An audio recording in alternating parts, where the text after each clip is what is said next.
Yay, I've gone live. So I don't have much time, so I have to share this message pretty quickly. And I threw a card spread for it, and it's really quite significant. What in the background is this free app. This is what the screen looks like when it's playing. And if you can hear it, it's putting out scalar waves and it cancels out EMF. And I've just been trying it lately, and it's just really mild and wonderful. And I just feel really peaceful. It's called Ray D8, the number 8. So RAY, the letter D, and the number 8. And just go into your app store and look for it. Anyway, so when I titled it the way I did, it wouldn't go live. So I'm not going to use those words, but I'm just going to say there are those of us who have known for at least, 8 to 10 years what's been going on, what's being revealed now. So we've been kind of divided into two camps generally, of those that knew and were called conspiracy theorists and heavily ridiculed, which should tell you something about the media and those in control of it. And now those who are doing the deep dives and being traumatized and finding out everything. And so what I've really been practicing, because my partner was in the other camp, and constantly say, I just don't trust your sources. And anyway, he's been saying lately, you were right. And what I had to work on in order to keep our relationship together, which I'm sure is something we chose when we came in, was to think exactly about that. What did we choose? And I got a hit that in another lifetime, he was the one that was awake to something first for a long time, and I wasn't. And I wanted to play the other side. We wanted to switch sides and see what that was like. And so I've always been trying to extend compassion for what's happening right now. What is it going to be for you to have to let go of your ego and admit that we were right all along about the great things, and will probably be proven even more and more and more as we go forward. And lo and behold, maybe our sources were onto something, namely the 17th letter of the alphabet. So my general message is, try not to take everything personally. Don't personalize the fact that you've been awake for a while. Don't personalize, oh, how could I not have known? How could I have been so duped? Just know that we all chose to play a certain role with all of this. And it really is very brief. And I used to say this years ago when I was processing this. I was like, it's a dimmer switch, and all of a sudden the light's going to go all the way on. And it's really just a blink of an eye time difference between the first people learning about this and then this bigger group. And I would say generally two groups, because there are many other groups who have known about this for a very, very long time. And many were killed. Those are my kale chips. Hold on just a second.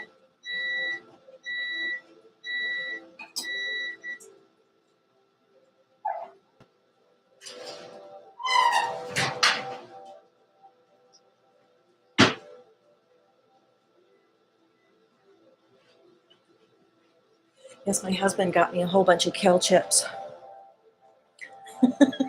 at the grocery store. I was like, that's the wrong kind of kale. So anyway, I looked up a recipe and it's super easy. But anyway, yeah, so 5 more to say this. Extend an attitude of love and gratitude towards everyone. And forgive yourself, if you need to, for whatever role you've chosen. And just know that ego is not necessary on this journey.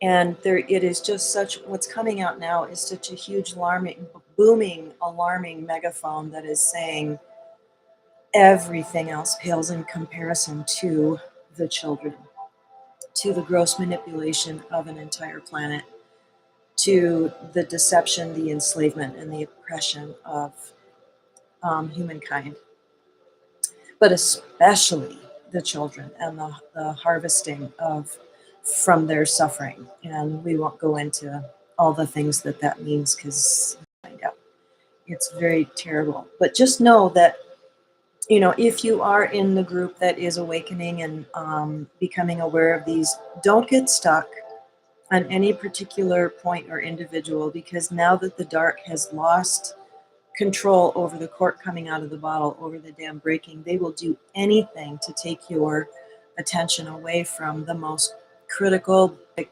broad strokes of this. That's the important thing. And stay with it and stay in your heart. Another thing I wanted to say is that beware the dark players. They will continue to try to divide because that's how they conquered. And begin to look at division itself and look beyond it, look past it. In fact, Stuart was even reading an article about it was by Ezra Klein. It was a long YouTube interview, and it was about the source of his money and the talent of his charm and connections and manipulation. And I said it to him, and then he read it, and it was almost verbatim what I said to him. But it had something to do with don't get distracted by the fact that they created division in order to keep you from identifying what they were up to. That's their playbook. It's a very old playbook. So just know that they're going to lash out and do everything in their power to try to get you to look at something else, anything else. And they're going to try to create a lot of contention. So don't fall for the bait, no matter what side you're on.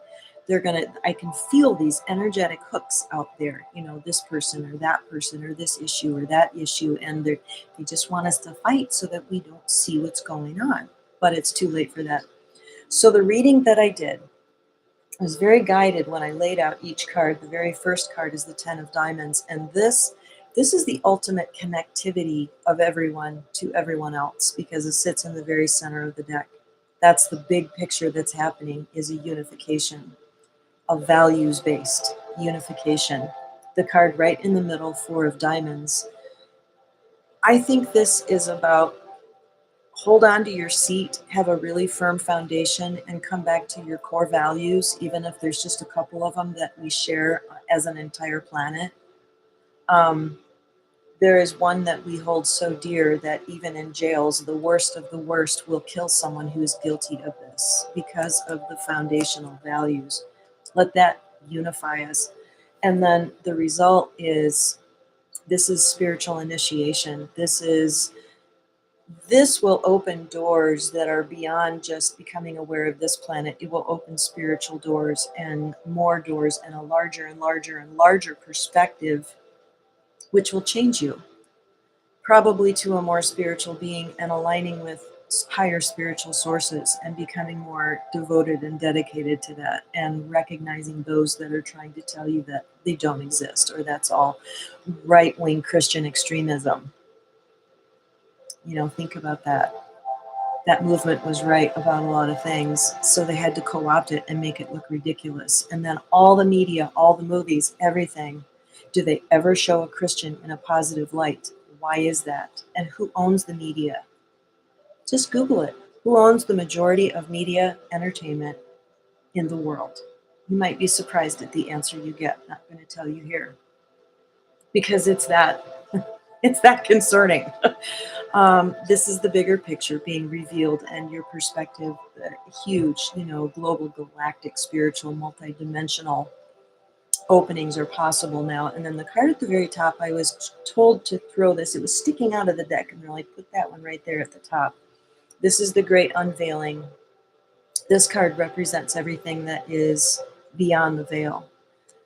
So that's the big picture of what's happening, and there's a big emotional fallout from that, and there's been a lot of division over the years. We've all experienced it. If you follow so and so, if you're a such and such supporter, you can't be my friend, and it's like, where's that coming from, and why? Don't get stuck. There are a lot of energetic hooks placed around him to get people to be in contention rather than the unveiling. So there's going to be a lot of healing and coming together and oneness. So these two cards both vibrate to the number 1. There is a unification that is happening. And just remember to keep dropping your ego. You don't have to agree about everything, but just go to the heart and the core values that we all share. Okay, I love you so much, and I'll talk to you later. Bye.